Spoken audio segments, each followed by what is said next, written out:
अस्सलाम वालेकुम। Sindh TV news जो प्रोग्राम पहिरों टाइम खणी आऊं अवां जो मेज़बान अज़हर गुल सरकी अवां जे अॻियां हाज़िर आहियां।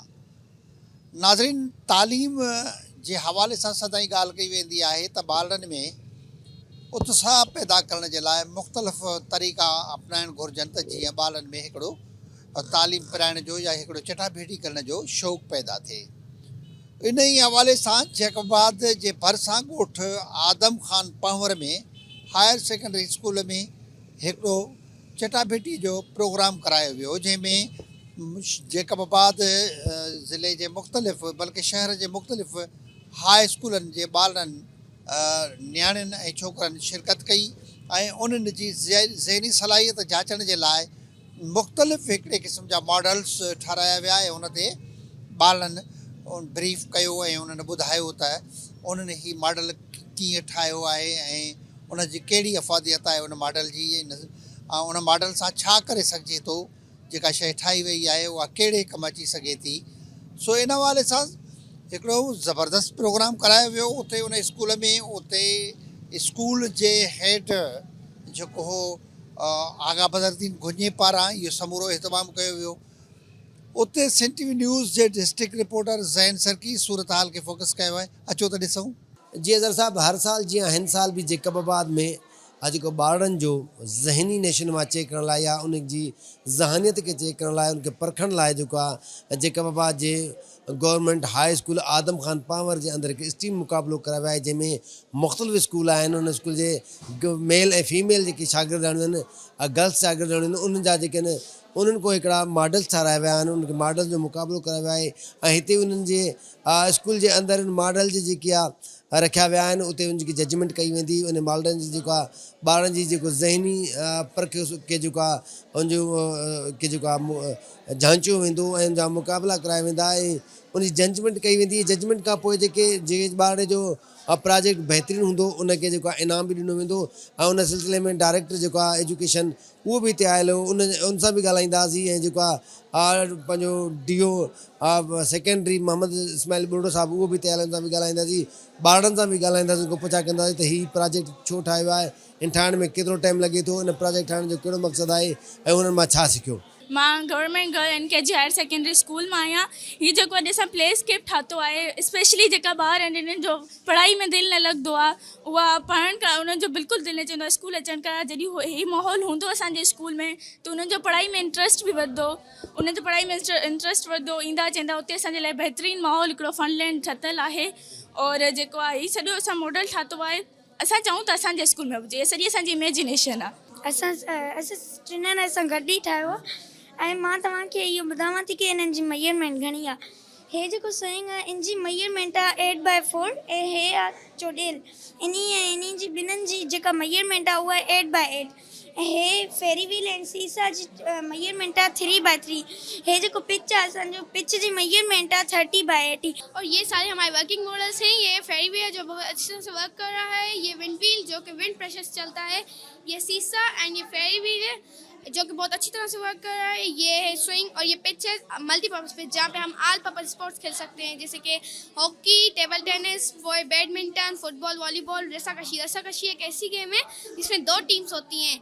एक टीम एक तरफ से रस्सी पकड़ती है, दूसरी टीम दूसरी तरफ से, फिर दोनों टीम्स फोर्स लगाती हैं। जो टीम ज़्यादा फोर्स लगाती है वो विन हो जाती है। और यहाँ पे हम लोगों ने सफाई का ख्याल रखते हुए डस्टबिन्स भी रखे हैं और यहाँ पे चारों तरफ हम लोगों ने ट्रीज एंड प्लांट्स लगाए, इको फ्रेंडली एनवायरनमेंट। पार्क में बारे में बताएंगे जिसका नाम है एडवेंचर पार्क। इस पार्क में बहुत ही अच्छा एक रूल्स रखेंगे। The wrapper dustbin don't run fast. इस पार्क में बहुत सारे झूले लगे हुए हैं, जहाँ हर झूलों में बहुत सी सेफ्टी लगी हुई है। और इस पार्क में और भी अच्छी बात यह है कि यहाँ वॉशरूम रखा हुआ है, तो वॉशरूम हमने बनाया। और मैं पैगाम देना चाहती हूँ, अगर कोई ग्राउंड अपनी पार्क में वॉशरूम रखें। और इस पार्क में बहुत से ये स्विमिंग पूल भी, अक्सर पार्क में स्विमिंग पूल नहीं होता है, तो हम लोग ने इसलिए स्विमिंग पूल बनाया कि मैं किसी को पैगाम देना चाहती हूँ, अगर वो पार्क में बनाए तो वो स्विमिंग पूल बना सकते हैं।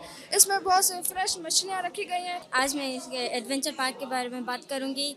इसमें एडवेंचर पार्क में हम लोगों ने ये चीज़ें रखी हैं कि इसमें सिक्योरिटी भी है और हम लोगों ने चारों तरफ से कैमरास लगाए हैं कि हर बच्चे की सेफ्टी के लिए हम लोगों ने कैमरास वगैरह लगाए हुए हैं। और ये पार्क बच्चों के लिए भी सेफली है और बड़ों के लिए भी यहाँ पर बड़े विज़िट भी कर सकते हैं, जैसे कि कोई टूरिस्ट वगैरह आते हैं तो वो वहाँ पर विज़िट कर सकते हैं। और यहाँ पर फर्स्ट एड बॉक्स भी है जो हम लोगों ने यहाँ पर ऐड किया है, जैसे किसी बच्चे को अगर चोट लग जाती है तो वो बच्चे को फौरी तरीके से रिकवरी की जाए। और यहाँ पर एक इलेक्ट्रिक डस्टबिन भी है जो कि पूरा मतलब 10 मिनट के बाद वो राउंड लगाने आता है। जैसे कोई बच्चा वो कचरा नीचे फेंक देता है ना, तो फिर वो उसको उठाने के लिए ये इलेक्ट्रिक रोबोट होता है ना, ये आ जाता है, मतलब कि हर 10 मिनट के बाद ये राउंड लगाता है। और इसमें पांडा भी है, जैसे कि इसमें मूर्तियाँ स्टैचूज़ वगैरह हैं। और जैसे ये हम लोगों ने चेयर्स के नज़दीक में ना एक कचरे का डब्बा भी रखा हुआ है। बड़े फेंक देंगे कचरा, लेकिन जो छोटे होते हैं अक्सर उन लोगों को ये बात तो पता नहीं होती है ना कि कचरा कहाँ फेंकना है, उनको जहाँ आता है वो वहीं फेंक देते हैं। इसलिए ये इलेक्ट्रिक जो डस्टबिन होता है ना, ये वो कर लेता है साफ़। ये असां पंहिंजे स्कूल में असां जीअं एंटर थींदा आहियूं त पोइ हिकिड़ी जॻह पई आहे, हिकिड़ी जॻह ख़ाली पई आहे जंहिं ते असां पंहिंजो प्लेस्केप ठाहिणु चाहियूं था। पोइ असां उनखे असां पंहिंजे प्रोजेक्ट में ठाहियो आहे त असां कीअं कीअं ठाहिणु चाहियूं था, कहिड़ियूं कहिड़ियूं शयूं ठाहिणु चाहियूं था। पोइ तव्हां जीअं प्लेस्केप में एंटर थींदो त असां हिकिड़ी रनिंग कोर्ट ठाहियो आहे जंहिंमें तव्हां मुक़ाबिलो करे सघंदा, 6 ॼणा मुक़ाबिलो करे सघनि था। हितां स्टार्ट थींदो ऐं हिते फिनिश थींदो, फिनिश लाइन आहे जंहिंजी साइज़ आहे 5x4 इंच। ठीकु आहे। ॿियो वरी असां वॉलीबॉल जो ग्राउंड ठाहियो आहे जंहिंजी साइज़ आहे 7x5 इंच। जाते बि काफ़ी 7 खिलाड़ी टीम हूंदी आहे, हुते मतिलबु पंहिंजो मुक़ाबिलो करे सघनि था। वरी हिन साइड ते असां पंहिंजो टेबल टेनिस जो कोर्ट ठाहियो आहे जंहिंजी साइज़ आहे 5x6 इंचिस। ठीकु आहे। ॿियो असां फिज़िकल गेम ठाही आहे जीअं लॉन्ग जंपिंग थी वई, जैसे एडवेंचर वग़ैरह करे सघंदा, जो मुक़ाबिलो कंदा।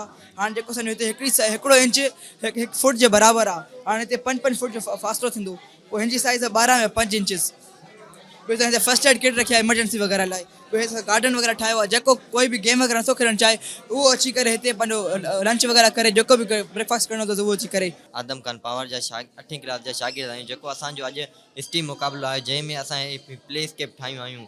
हिन में कुझु गेम आहिनि। हीअ हिकु गेम आहे जेको हिन में साइंस ऐं मैथ जो बि इस्तेमालु आहे। हेॾो चढ़ंदा हेॾो लांदा, हिकु टाइम जेको अगल में लांदो उहो विनर आहे। हिन में सेफ्टी बि इस्तेमालु थियल आहे। किरंदो न जाए, ख़ुदा न ख़ास्ता किरी पए थो, हुनखे धकु लॻे थो या मथे ते लॻे थो या जंग भॼी पए थी, कुझु बि थी सघे थो। ऐं हिकु हीअ गेम आहे, हे बि माइंड गेम आहे। हितो चढ़नि था ऐं हितो लाहिनि था। हिन में बि सेफ्टी जो लॻल आहे। हिन में डस्टबिन बि लॻल आहे। कचिरो खेॾनि था, खाइनि था, पीअनि था, कचिरो डस्टबिन में विझंदा। ऐं हिकु हे गेम आहे, हे बि हिकु वर्जिश वारी गेम आहे। ऐं हिन में बि हिकिड़ो बीठो आहे, बाडी बीठो आहे त हिते किरी थो पए, हुनखे जल्दी खणंदो आहे, हुनखे धकु बि न लॻंदो।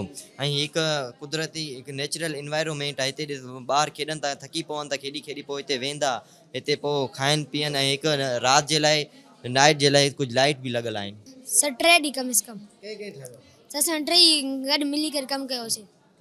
जी असां सर हिकु सर पाठो हुयो सर, उन मां सर असांजे घर में सर इहो वेस्ट पियो हुयो सर, असां चयो हिनखे सर इस्तेमालु कयूं सर, पोइ खणी आया हिनखे इस्तेमालु कयासीं।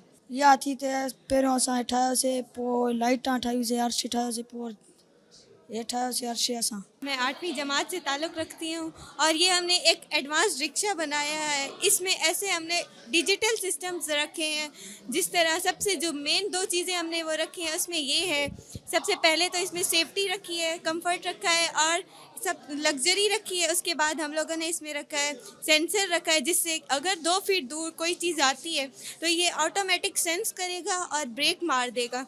और इसके बाद हम लोगों ने इसमें हाइड्रोलिक सपोर्ट भी रखा हुआ है और इसमें स्टैटिक चार्ज भी रखा है। स्टैटिक चार्ज रखा है, बहुत से कम लोगों को पता है कि स्टैटिक चार्ज होता क्या है। अब सवाल आता है कि स्टैटिक चार्ज होता क्या है, तो मैं आपको बताती हूँ। स्टैटिक चार्ज हमारे अंदर भी मौजूद होता है, लेकिन हमें मालूम नहीं होता। अभी जब हम स्टडी कर रहे हैं तो हमें पता चल रहा है कि स्टैटिक चार्जेस क्या होते हैं। स्टैटिक चार्जेस वो होते हैं जब हम लोगों ने इस रिक्शे के अंदर ऐसा सिस्टम किया है कि जब कोई भी पैसेंजर अंदर बैठेगा तो वो उसको स्टैटिक चार्ज को एक बार टच करेगा, जिससे उसके जितने भी अंदर चार्जेस होंगे, जितना भी करंट होगा, वो रिक्शे के साथ अटैच्ड होके तो वो मतलब ज़्यादा करंट नहीं फैलाएगा। और अगर करंट फैलने की नौबत भी आती है तो वो उस स्टैटिक चार्जेस के ज़रिए वो रोड पे या किसी भी ग्राउंड पे लगेगी, जिससे वो अपना करंट ख़त्म कर देंगी। और इसमें हम लोगों ने सारा डिजिटल सिस्टम किया है। ड्राइवर की जगह हम लोगों ने कंप्यूटराइजेशन की है कि अगर कोई भी मतलब, अब सवाल ये आता है कि ड्राइवर की जगह वो बिना ड्राइवर के कैसे चलेगी, तो मैं ये कहूँगी कि ना वो मतलब अगर कोई भी बैठेगा तो वो कहेगा कि अगर वो कहते हैं कि यू टर्न लो तो वो यू टर्न लेगा, अगर वो कहते हैं कि लेफ़्ट जाओ तो वो लेफ़्ट जाएगा, अगर वो कहते हैं राइट जाओ तो राइट जाएगा। अच्छा, इसमें हाइड्रोलिक सपोर्ट भी है। हाइड्रोलिक सपोर्ट में ये होता है कि हम लोगों ने हाइड्रोलिक सपोर्ट में इसमें ये किया है, जो ये होता है हाइड्रोलिक सपोर्ट होता है उसमें हम लोगों ने इसमें हाइड्रोलिक सपोर्ट इसलिए दिया है, अक्सर वुमेंस को जो है ना प्रॉब्लम्स होती हैं इन चीज़ों की, तो वुमेंस के लिए और बच्चों के लिए और मेल्स के लिए भी होता है कि मेल्स के ड्यूटी पे जाना होता है तो कपड़े ज़्यादा ख़राब हो जाते हैं। और हमारे जख्माबाद में माशाल्लाह से गड्ढे हैं, कीचड़ है, ज़्यादातर ये हैं, अभी रोड बन रहे हैं, तो इस वजह से हम लोगों ने इसको हाइड्रोलिक सपोर्ट दिया जिससे ये ऊपर हो जाएगा, जिससे कीचड़ नहीं लगेगी, पैसेंजर्स को कोई सेफ्टी से मतलब कोई नुकसान नहीं होगा। असां government girl campus high school में आहियूं। असांखे चैलेंज मिलियो हुयो प्लेस्केप जो, त असां जंपिंग बोर्ड ठाही आहे। जंपिंग बोर्ड असां हित में जेको आहे ॿारनि खे इंजॉय करण लाइ पहिरियां इंजॉय बि करे सघनि था, ऐं ॿियो ॿारनि जी हिकिड़ी हेल्दी एक्टिविटी बि आहे। त असां हिन में टाइमर रखियो आहे त ॿार जेको आहे उनखे मखसूस हिकिड़ो टाइम मिलंदो, उनमें उहे उन्हनि जो मुक़ाबिलो थींदो जंपिंग जो। उन मखसूस टाइम में अगर ॿार जंप करे पंहिंजो बैलेंस बरक़रार रखियो त उहे खटे वेंदा, ऐं जे उन मखसूस टाइम में पंहिंजो बैलेंस बरक़रार न करियो ऐं उहे किरी पिया त उहे हारे वेंदा। असांखे थोरो टाइम लॻो, काफ़ी हफ़्तो लॻो हूंदो कम अज़ कम। असांखे काफ़ी ॼाण मिली इन्हनि मां, जीअं असां हिते टाइमर लॻायो आहे, टाइमर असां 15 मिंट जो ॾींदासीं ॿारनि खे, ॿार उते खेॾंदा, ऐं ॿार जेको आहे जंप जंहिं टाइम कंदा उन्हनि खे ग्रेविटी पंहिंजी तरफ़ छिकंदी, उहे हेठि ईंदा ऐं पंहिंजो जेको आहे पंहिंजी एनर्जी लॻाए उहे मथे वेंदा, ऐं ॿार जेके जेतिरा मथे वेंदा उन्हनि जी हाइट ऐं उनजे वेट ते डिपेंड करे थो। हीअ जेका इन लाइ फ़ाइदेमंद आहे त ॿार जॾहिं जंप करे थो त उन्हनि जी जेका सिहत बरक़रार रहंदी। प्ले स्केप वर्जिश लाइ आहे, पहिरियां टाइमिंग ते रखियल आहे, पहिरियां पैंडल हणंदो, पैंडल खां बाद वरी रस्ते ते ईंदो ऐं क्लाइंब हिल्स ते चढ़ंदो, वरी हेॾां ईंदो बैलेंसिंग बेंच ते चढ़ंदो, उनखां लही करे पोइ वाल्स में चढ़ंदो, वाल्स खां पोइ टाइमिंग काउंट थींदो। सर ये प्ले स्कोप है। माय नेम इज़ मदर from class 7th। My school name is GHS Abdul Kadir Khan कुसो। असीं ठाहियो आहे न्यू मॉडिफाई पार्क ठाहियो आहे प्ले स्कोप जो। हीअ टाइमिंग ते रखियल आहे। पहिरियों वर्जिश लाइ असां ठाहियो आहे, असांजे स्कूल में न आहे, उनजे लाइ ठाहियो आहे। पहिरियों को बि आदमी ईंदो, पैडल हणंदो, उनखां बाद में अची करे हिल्स ते चढ़ंदो, वरी पोइ उनखां लही करे उन ते ब्रिज ते चढ़ंदो, इन खां लही करे पोइ क्लाइंबिंग वाल ते चढ़ंदो, लहंदो, पोइ ख़ुदा न ख़ास्तो उनखे कुझु थी थो वञे, उनजे लाइ धकु लॻे थो, फर्स्ट एड बॉक्स रखियल आहे, उन में जल्दी में उनजी रत बत वहे थी, ख़ुदा न ख़ास्तो उनजो जी फर्स्ट एड बॉक्स ब्लड में हले थी त मेडिसिन आहे, दवाई हर शइ हिन में मौजूदु आहे, उनजी बंदि करे वञे सघिजे थी। उनजे लाइ असीं सॉफ्ट रखियो आहे, हेठो धकु लॻो बि थोरो लॻंदो, वधीक लॻो त फर्स्ट एड बॉक्स बि असां रखियो आहे हिफ़ाज़त लाइ। असांजो स्कूल जो नालो गवर्नमेंट गर्ल्स कैंपस आहे, स्कूल जेकाबाद आहे, ऐं असां हीअ रशको ठाहियो आहे, जेको आम रशकनि में सहूलियत न हूंदी आहिनि, असां उनजे हिसाब सां ठाहियो आहे। आम रशकनि में कंफर्टेबल सीट न हूंदा आहिनि, इन जे लाइ कई बंदनि खे रशकनि में मतिलबु सफ़र करण में तकलीफ़ थींदी आहे, इन जे लाइ असां उन ख़्यालनि खे ॾिसी करे हिते कंफर्टेबल सीट आया आहिनि, ऐं असां हिन में जेको आहे सीट बेल्ट आहियूं आहे। घणा माण्हू रशक हलण जे दौरान जंप जे दौरान त सीट खां हेठि किरी पवंदा आहिनि, इन जे लाइ असां हिन में सीट बेल्ट आहियूं आहे। फर्स्ट एड बॉक्स रखियो आहे एमरजेंसी लाइ, ऐं एमरजेंसी लाइ असां उहो बि आहियूं की एमरजेंसी बटण, ऐं हिन में असां जेको आहे CCTV कैमरा बि आहियूं आहे। कई दफ़ा मरतबा चोरियूं थी वेंदियूं, ख़बर न पवंदी चोरी कीअं कई आहे, इन जे लाइ असां हिन में कैमरा आहियूं आहे, तूं रिकॉर्ड थींदो चोरी कीअं कई आहे। ऐं फीमेल लाइ असां हिन में दरवाज़ा आया आहिनि, असां जेको लाइट्स आहिनि हिन में लो बीम लाइट्स आहिनि, सामने अचण वारी कार या जेकी बि गाॾी हुजे उनखे इहो मतिलबु अखियुनि में न चुभंदी। ऐं जेकी रशके जी बॉडी आहे न, तक़रीबन जॾहिं बि का एक्सीडेंट थींदा आहिनि त पोइ सामने अचण वारी जेकी वॾी गाॾी हूंदी आहे त उहा नंढे गाॾियुनि खे नुक़सानु ॾींदी आहे। असां हिन जी अहिड़ी बॉडी कई आहे न जीअं हिन खे नुक़सानु न पहुचे।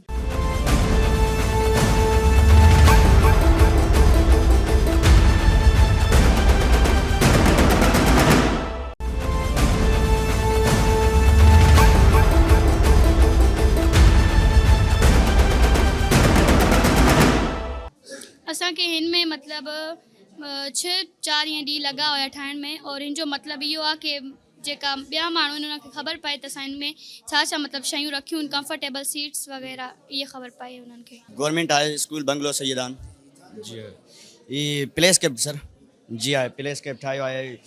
असांजो जेके ॿारनि जे सैर तफ़रीह लाइ झूलो ठाहियो आहे, जेके ॿार अची करे सैर तफ़रीह करनि, झूलो खाइनि, ऐं जानवरनि जे लाइ हिकिड़ो ठाहियो आहे वाड़ो ठाहियो आहे जेको खाधो खुराक पीते लाइ जेको आहे सैरो तफ़री करण खाई सघनि।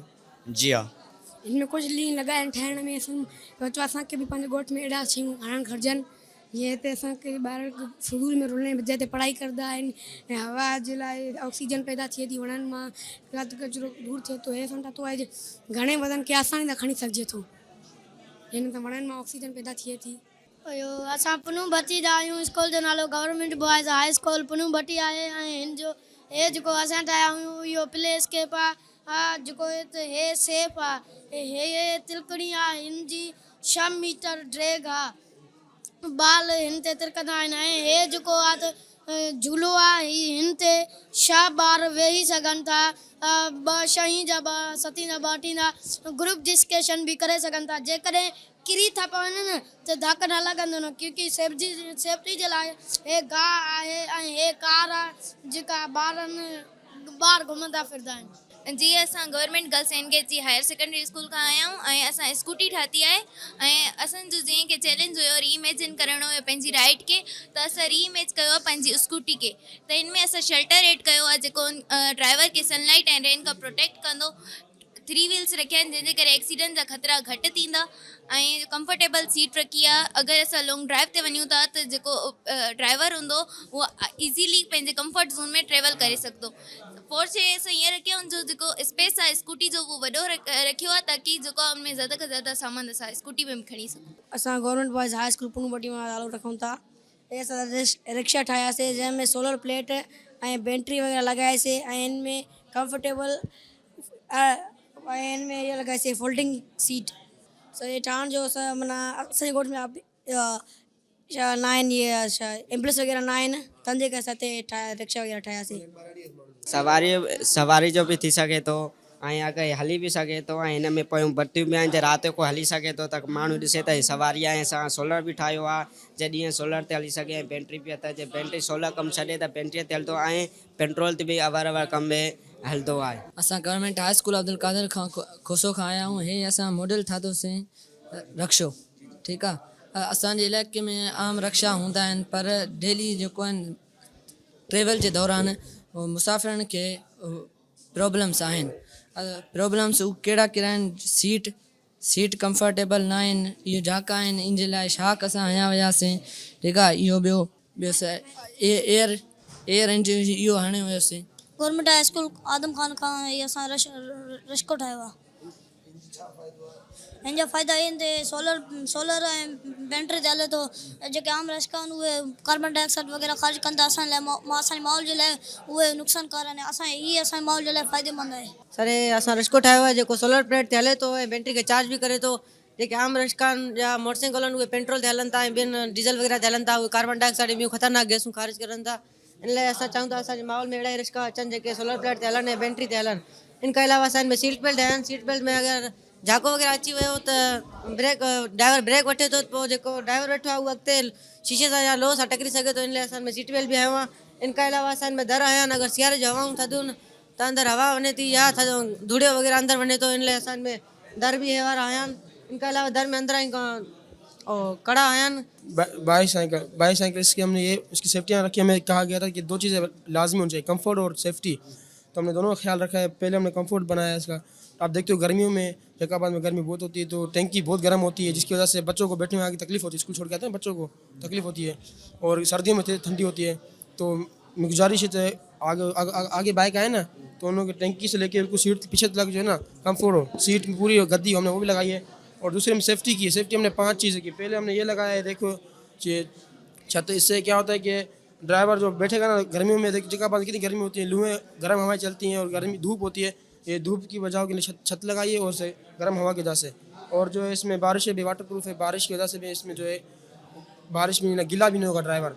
और तीसरी सेफ्टी में ये की कि हमने इसका ये एयर बलून बैग बनाया है जिसकी वजह से मिसाल अगर अल्लाह ने खुदा न खास्ता को बाइक गिरती है ना तो ये क्लिप जो है ना अपने जब बैठे ना राइडर्स को पैरों में बंधी होगी और खिंचाव की वजह से एयर बैग जो खुल जाएगा उसको पूरा वो कर लेगा, कवर कर लेगा, इसको चोट कम लगेगी। तीसरा हमने सेफ गार्ड लगाया। सेफ गार्ड क्या होता है मार्केट में नई बाइक है तो उसमें सेफ गार्ड नहीं होता।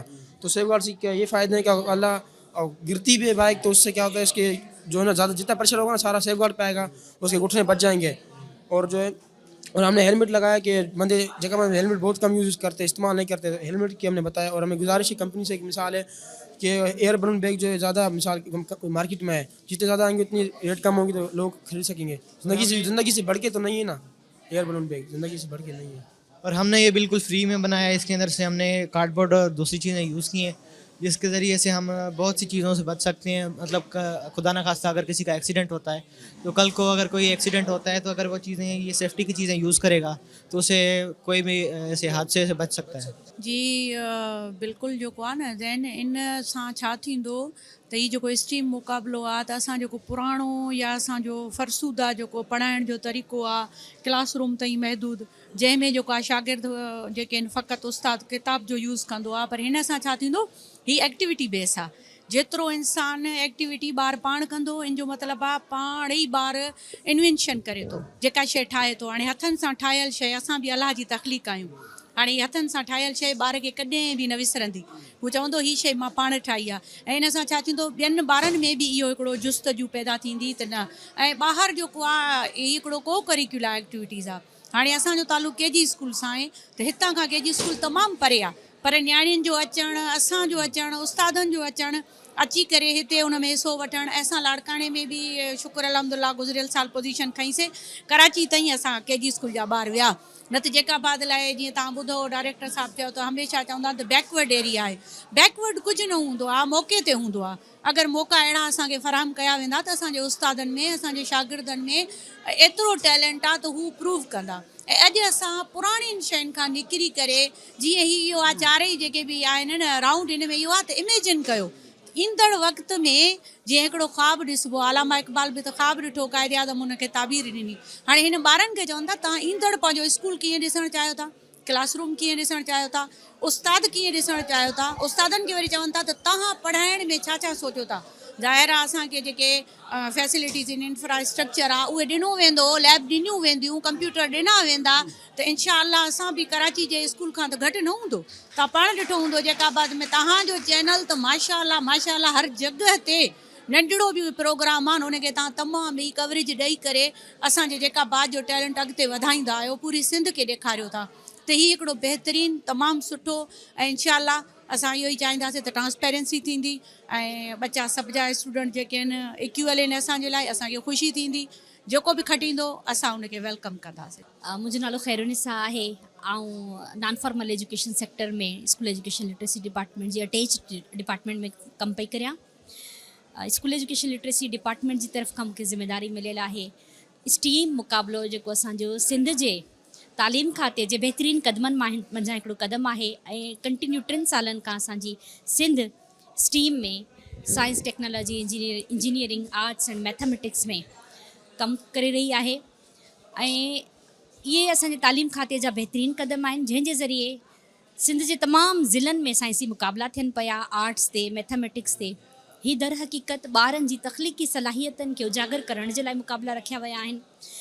ऐं असांखे हिते जेकी ज़िम्मेदारी मिली आहे, यकीन करियो ॿारनि जा मॉडल्स ॾिसी करे असांखे फ़ैसिलो करणु ॾुखियो पियो लॻे त एतिरा बहितरीनु मॉडल्स आहिनि, ॿारनि जी एतिरी बहितरीनु तख़लीक़ी ऐं तहक़ीक़ी सलाहियतूं आहिनि। ॿारनि साइंस जे मैदान में पंहिंजा ज़हनी तौर ते तजुर्बा ऐं ॾाढियूं सुठियूं नयूं शयूं नवाण आणण जी कोशिशि कई आहे त असां कहिड़ी तरह सां साइंस खे इस्तेमालु कंदे असां राइड खे या असां मुख़्तलिफ़ जेके ॿारनि मॉडल्स ठाहिया आहिनि पंहिंजे ज़हन जे मुताबिक़, असां पंहिंजे नेबरहुड खे या प्लेस्केप एरियाज़ खे असां कहिड़ी तरह सां उन में जिदत आणे सघूं था पिया।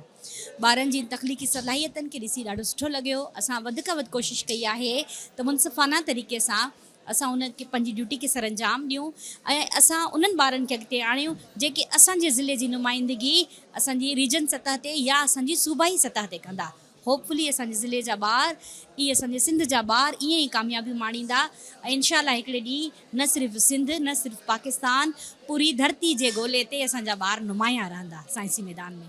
असांजे एजुकेशन डिपार्टमेंट में जेसीं ताईं असां अहिड़ा मॉडल्स न ठाहींदासीं, ॿारनि खे अहिड़ो सिस्टम न ॾींदासीं।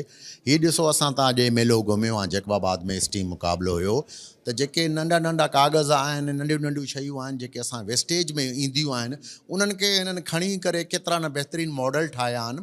सिर्फ़ु किताब पढ़ण सां ॿार जी कॉग्नेटिव सिस्टम बेस्ड न थींदो आहे। जेसितोणी अहिड़ा एक्सपीरियंस न थींदा, अहिड़ा मेला न लॻंदा, ॿारनि जे ज़हन में छा आहे, हर ॿार त डॉक्टर इंजीनियर नथो थी सघे न, त उनखे जेकी उनजी सलाहियत आहे ज़हनी, उन खे उजागर करण लाइ अहिड़ा मेला इहा ई एजुकेशन आहे। ही पहिरियां ई थींदा आहिनि स्कूल लेवल ते, उनखां पोइ डिस्ट्रिक्ट लेवल ते, उनखां पोइ रीजन लेवल ते, पोइ सूबाई लेवल ते, ऐं इंशाअल्लाह ताला इंटरनेशनल या पाकिस्तान लेवल ते बि ही प्रोग्राम थींदा रहंदा आहिनि। जीअं जीअं ॿारनि जा मॉडल बेस्ड ईंदा, हिननि खे प्राइज़ मिलंदा वेंदा, ही मथे खां मथे हलिया वेंदा। लास्ट ईयर असां डिवीज़न में पोजीशन खईंसीं, प्रोविंस में पोजीशन खईंसीं, ऐं असांजे ऑनरेबल सैयद सरदार शाह साहब बाक़ाइदा जैकोबाद जे स्टूडेंट्स खे कराची जे एक्सपो सेंटर में एप्रिशिएट कयो हुयो। जी असां हिननि जे लाइ इनाम बि रखियो आहे, सर्टिफिकेट एप्रिसिएशन बि रखियो आहे, ऐं उन्हनि जी मञता जे लाइ प्रोग्राम करायूं था पिया।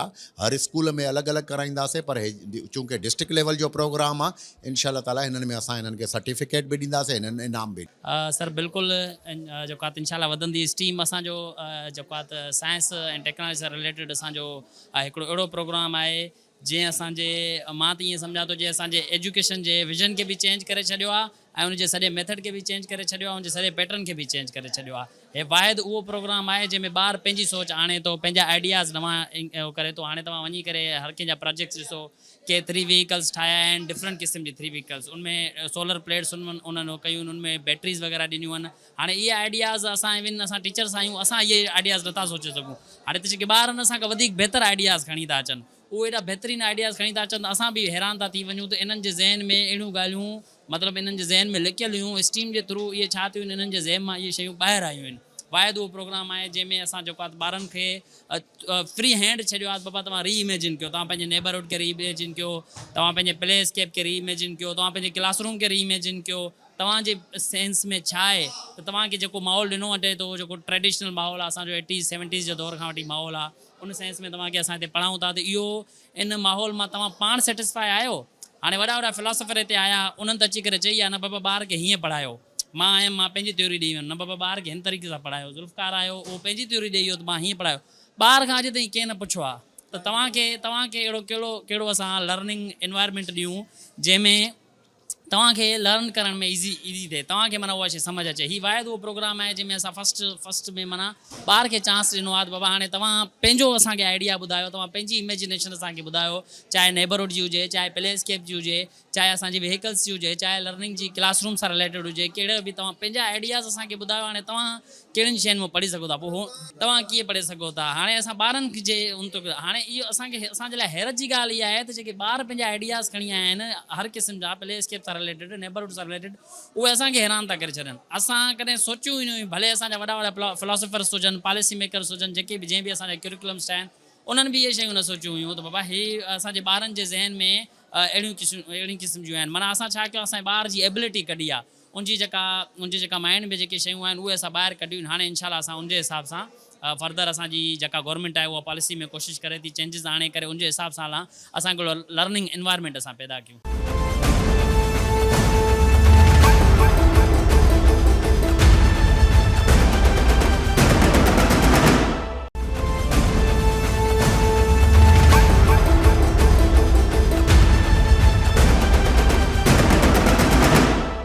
शुक्रिया अदा कंदो, स्कूल तमामु ज़बरदस्त आहे, ऐं जेके असां SOP प्रोटोकॉल्स आहे जेके स्ट्रीम जा सभिनीनि फॉलो कया आहिनि।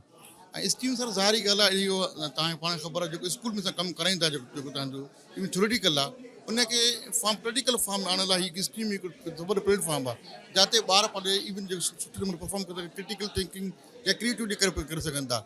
असां ॾाढी ख़ुशी थी, बसि हिकिड़ो इहो थोरो रहिजी वियो जेको आहे मुंहिंजे जैकोबाद में स्कूल थोरा डिस्टर्ब थिया आहिनि, बाक़ी ॿारनि जो कमु ॾिसी करे तमामु घणी ख़ुशी थी आहे त अहिड़े शहर में ऐं हिन में एॾो ज़बरदस्त कमु थियो आहे। ख़ासि करे स्कूल जी तमामु घणी महिरबानी आहे, स्कूल जो जेको तव्हां जेको HM साहिबु आहे ऐं जेको स्टाफ आहे उनजी तमामु सुठी सपोर्ट रही आहे, तमामु सुठी कोऑपरेशन रही आहे, ऐं असांखे उमेदु आहे इंशाअल्लाह ताला अञा बि 8 ॾह स्कूल ॿिया बि करे वेंदा, जेका हाणे खां बाद में नेक्स्ट जर्नी ईंदी उन में असां एक्सपेक्टेड त हिन खां डबल स्कूल 20 स्कूल ॾिसो थींदा, ऐं असां तव्हांखे बि ज़बरदस्त कोऑपरेट कंदड़, तव्हां बि असां आहियो ऐं तव्हां अची करे सुठे नमूने हिन हिसे जो पार्टिसिपेशन में हिसो वरितो। सभ खां पहिरियां त मां सिंध TV न्यूज़ जो शुक्रिया अदा कंदुसि, उनजी महिरबानी असांखे कवरेज ॾींदा आहिनि।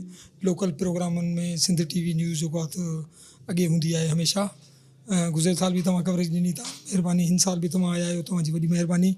को के ॿिया चैनल बि आया पर सिंध टीवी न्यूज़ नुमाया आहे, तव्हांजी वॾी महिरबानी। हाणे अचूं था तव्हांजे सवाल ते, त तव्हां चयो त हिन प्रोग्राम जो मक़सदु छा आहे, ऐं ॿी ॻाल्हि ते अगरि पुछो त तव्हां गुज़िरियल साल बि हो, मां स्टीम फोकल पर्सन आहियां डिस्ट्रिक्ट लेवल ते। STEAM programme government of Pakistan जो प्रोग्राम आहे जेको चइनी सूबनि में हले थो, ऐं उन में सिंध सूबो जेको आहे उहो बि हलाए थो। असांजो मिनिस्टर साहिबु साईं सरदार शाह साहिबु ऐं असांजो सेक्रेटरी साहिबु साईं ज़ाहिद अब्बासी साहिबु, इहे ॿई जेके आहिनि तमामु एनर्जेटिक आहिनि। इन्हनि जो विज़न जेको आहे त तमामु वाज़े बि आहे ऐं उन ते अमल बि सुठे नमूने सां करायो आहे। इन्हनि जो विज़न इहो ई आहे त सिंध खे संवारियो, सिंध पढ़ायो, ऐं उन जो ई हिकु इन सिलसिले जी हिकिड़ी कड़ी आहे असांजो स्टीम प्रोग्राम। स्टीम प्रोग्राम में जीअं लफ़्ज़ इहो आहे त STEAM, इहो शॉर्ट फॉर्म आहे science technology engineering arts and mathematics. इन्हनि टॉपिक्स ते ॿारनि जूं जेके सलाहियतूं आहिनि उहे उजागर करणु। उहे सलाहियतूं जेके लिखियलु आहिनि, जेका रिवाजी तालीम आहे, रिवाजी तालीम में ॿार सिर्फ़ु टीचर खां ॿुधंदो हुयो ऐं मां किताब मां जेको यादि कंदो हुयो, लेसन वग़ैरह या सवाल जवाब यादि कंदो, उनमें एतिरी गेर न पई थिए। हाणे हिन स्टीम प्रोग्राम में जेको आहे टोटली एक्टिविटी बेस्ड आहे। इहे जेके असां टॉपिक चयासीं इहे इंपॉर्टेंट टॉपिक आहिनि। इहे कहिड़े बि सब्जेक्ट में इन सां रिलेटेड टॉपिक अची थो वञे त टीचर खे उन ते ॿार खे परफॉर्म कराइणो आहे। ॿारनि जी जॾहिं परफॉर्मेंस थिए थी त ॿार पाण ख़ुशि बि थिए थो, इन जूं सलाहियतूं बि उजागर थियूं थियूं, नवां आइडियाज़ बि अचनि था। इहो प्रोग्राम असांजो सॼो साल हलंदो रहे थो, जंहिंखे असां स्टीम स्कूल जर्नी चऊं था। स्टीम स्कूल जर्नी जॾहिं सॼो साल हले थी त उन में पोइ जेको आहे त ॿारनि खे तक़रीबन जीअं हाणे जनवरी आहे, गुज़िरियल साल बि जनवरी में थियो, सेशन जे एंड ते गवर्नमेंट ऑफ सिंध जेको आहे त ॿारनि खे रिवार्ड ॾियण जे लाइ हिकिड़ो स्टीम मुक़ाबिलो बि कराईंदी आहे। उनमें कुझु थीम्स मिलंदा आहिनि। हीअ स्टीम मुक़ाबिलो 2026 जेको आहे, हिन में बि जेके तीअं 4 चैलेंजिस ॿारनि खे ॾिनल हुया। उन्हनि 4 चैलेंजिस ते जेको आहे त ॿार सोचनि बि पिया ऐं आइडियाज़ बि लॻाइनि पिया। उनखां पोइ जेको आहे त उन्हनि जा मॉडल्स बि जेको आहे तयारु थियनि पिया। इहे तव्हां ॾिठा। 3 जेके त चैलेंज ॿारनि जे लाइ हुया, चोथों जेको आहे त टीचर्स जे लाइ हुयो। उहे बि जेको आहे त इनमें इन्वॉल्व थियनि पिया। इहे 4 कैटेगरीज़ हुयूं। 4 कैटेगरीज़ में तव्हां पाण मुशाहिदो कयो, सॼा जेके आहिनि तव्हां हाल तव्हां घुमिया त मुख़्तलिफ़ जेको आहे त ॿारनि ऐं मुख़्तलिफ़ टीचर्स पंहिंजूं पंहिंजूं सलाहियतूं हुते ॾेखारियूं आहिनि ऐं इन सां ॿार तमामु घणा ख़ुशि आहिनि, गेन घणो कनि था, तमामु घणो इनमें हासिलु थिए थो। छो त जेका पंहिंजे हथनि सां ॿार ठाहिनि था न शइ, उहा उन्हनि खे ज़िंदगी भर यादि रहे थी।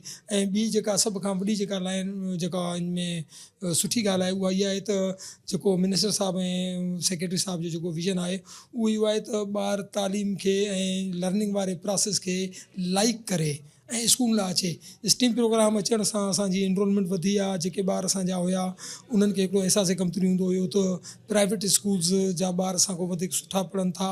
हाणे अलहमदुलिल्लाह ईअं न आहे। 2 सालनि खां जेका बाद में स्टीम प्रोग्राम थिए थो, 2025 में थियो, 26 में थियो, इन्हनि 2 सालनि जी प्रोग्रेस माशाल्लाह बहितरीनु रही आहे ऐं इनमें असांजी एनरोलमेंट बि वधी आहे। ॿारनि जो इंट्रस्ट बि वधियो आहे। हिन महिल असां इहा ॻाल्हि चई सघूं था त असांजे ॿारनि जी हिन प्रोग्राम जे करे, स्टीम प्रोग्राम जे करे प्राइवेट स्कूल्स ॾे जेको ॾिसंदा हुआ ऐं जेका अहसासु कमतरी हुयो उहो ख़तमु थी वियो। हिन महिल इहो उबतो थी वियो आहे। प्राइवेट स्कूल्स में उहे एक्टिविटी न आहिनि जेके असांजे गवर्नमेंट स्कूल्स में उहे एक्टिविटी थियनि थियूं ऐं इहे स्टीम जूं जेके एक्टिविटीज़ आहिनि। हे जेको स्टीम प्रोग्राम आहे इन में त हाणे ॿार एक्टिव थी वियो, ॿार सोचे बि थो, उनजी तख़लीक़ी जेके सलाहियतूं आहिनि उहे बि उजागर थी वियूं आहिनि।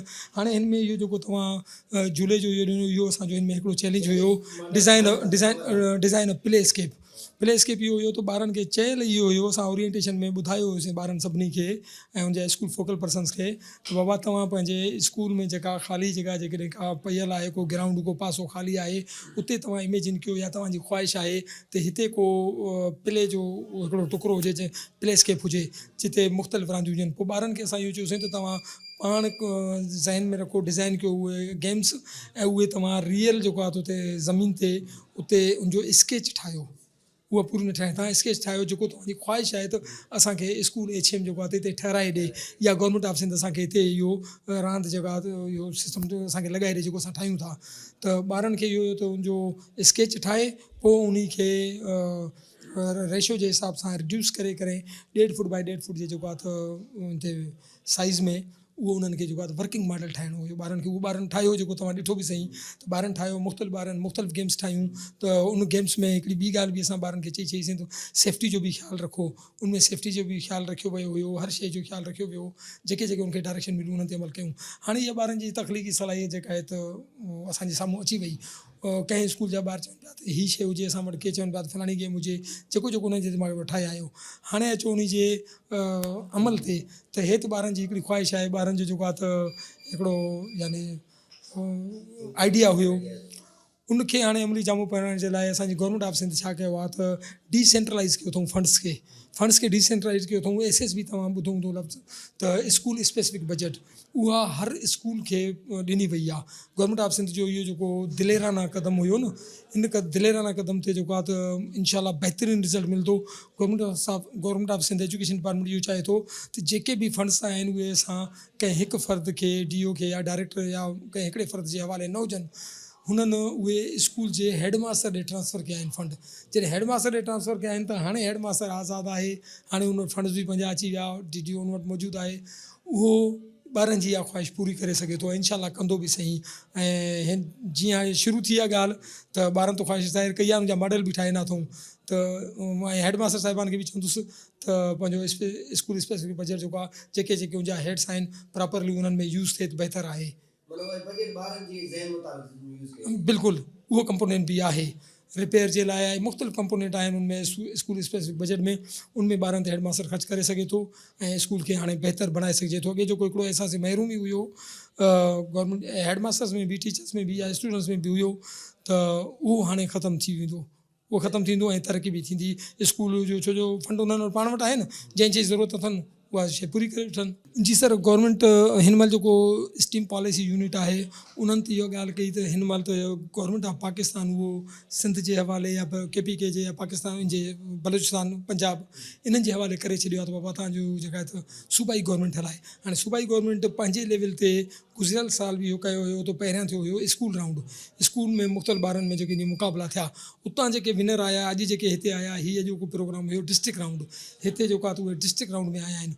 हाणे वरी जेको आहे त इन्हनि खे सिंध लेवल ते बि जीअं तव्हां चओ था उते इन्हनि खे घुराए वेंदो, गुज़िरियल साल डिवीज़न लेवल ते बि घुरायो वियो हुयो, वरी डिवीज़नल मुक़ाबला बि थिया। ईअं जेको आहे त ॿार जीअं का हिकिड़ी टूर्नामेंट थींदी आहे उहो स्टेप बाय स्टेप मथे वञे थो, जॾहिं उनजो मॉडल तमामु सुठो आहे त उनखे मथे बि जेको आहे त मञता मिले थी। Syed Safdar Ali Shah, director secondary Larkana region. Sain मूंसां गॾु DO साहिबु आहे सेकेंडरी जैकाबाद, असां सां गॾु ॿिया ऑफिसर बि आहिनि। सर ही स्टीम जो प्रोग्राम असांजो साईं मिनिस्टर साहिबु एजुकेशन साईं सैयद सरदार अली शाह साहिबु, साईं सेक्रेटरी साहिबु साईं ज़ाहिद अल अब्बासी साहिबु, उन्हनि जो हिकिड़ो विजन आहे त असांजे ॿारनि में हिकिड़ो एक्टिव रोल पैदा थियणु घुरिजे, उनजी जेके आहिनि तख़लीक़ी सलाहियतुनि खे उजागर करणु घुरिजे। सो उन जे लाइ ही स्टीम प्रोग्राम पॉलिसी जेका आहे हले थी पई पूरे पाकिस्तान में, उनखे एक्टिव जेको आहे बहितरीनु कारकर्दगी असांजे सिंध सूबे कई आहे ऐं सिंध सूबे जे सभिनी 29 ज़िलनि में हीउ प्रोग्राम असांजो हले थो पियो।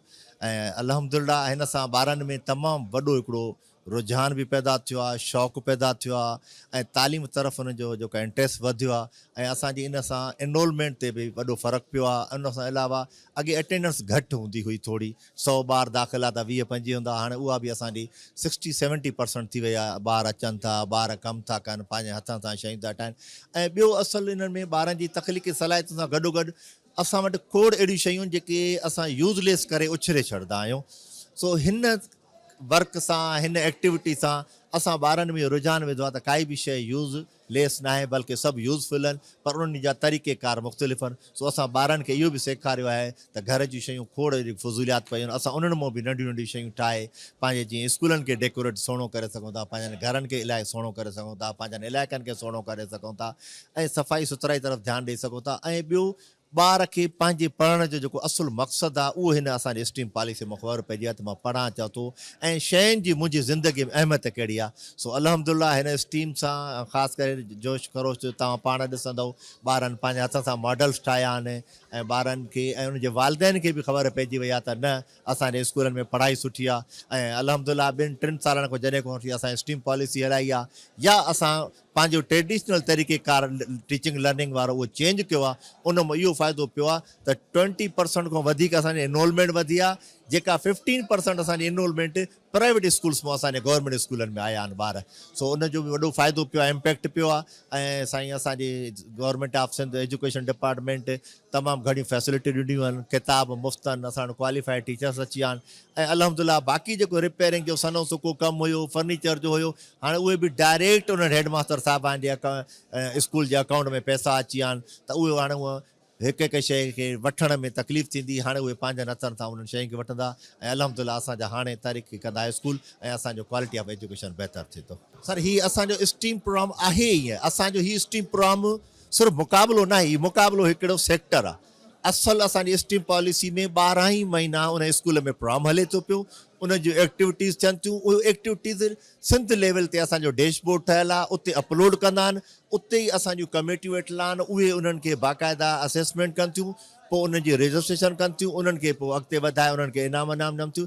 हीउ असांजो जेको प्रोग्राम आहे उहो स्कूल लेवल ते बि हले थो, वरी स्कूल लेवल खां पोइ डिस्ट्रिक्ट लेवल ते हाणे थियो, डिस्ट्रिक्ट लेवल खां पोइ वरी इन जा मुक़ाबिला रीजनल लेवल ते थींदा ऐं अहिड़े नमूने रीजनल मां जेके खटी ईंदा उन जा मुक़ाबिला सिंध लेवल ते थींदा। गुज़िरियल साल बि ईअं थियो आहे, इनशाला हिन साल बि ईअं थी थो। नाज़रीन, अहिड़े क़िस्म जा मुक़ाबिला कराइण या अहिड़े क़िस्म जे मुक़ाबलनि में पहिरियों नंबर अचणु, ॿियो नंबर अचणु, टियों नंबर अचणु वारो उनखे प्राइज़ ॾिना विया ॿारनि खे ऐं इहो हिकिड़े क़िस्म जी ज़बरदस्त हिकिड़ी हेल्दी एक्टिविटी हुई जंहिंसां ॿारनि में तालीम में हिकिड़ो शौक़ु पैदा थींदो ऐं ॿार उनखे कॉम्पीट करण जे लाइ, हिक ॿिए खे कॉम्पीट करण जे लाइ हिकिड़ो पंहिंजी ज़हनी सलाहियतूं आज़माईंदा ऐं उन सां तालीमी बहितरी ईंदी। हिकिड़ी ज़बरदस्त इहा ट्रिक आहे जंहिंसां तालीम में वाधि ईंदी ऐं बहितरी ईंदी, जेको हिकिड़ो तमामु सुठो अमल आहे। अहिड़े क़िस्म जा मुक़ाबिला कराइण सां तालीम जी बहितरी मुमकिन थी सघंदी। प्रोग्राम में वक़्तु पंहिंजी पुॼाणी खे पहुचे थो। पंहिंजे मेज़बान अज़हर गुल सरकी खे ॾींदा इजाज़त। अल्लाह हाफ़िज़।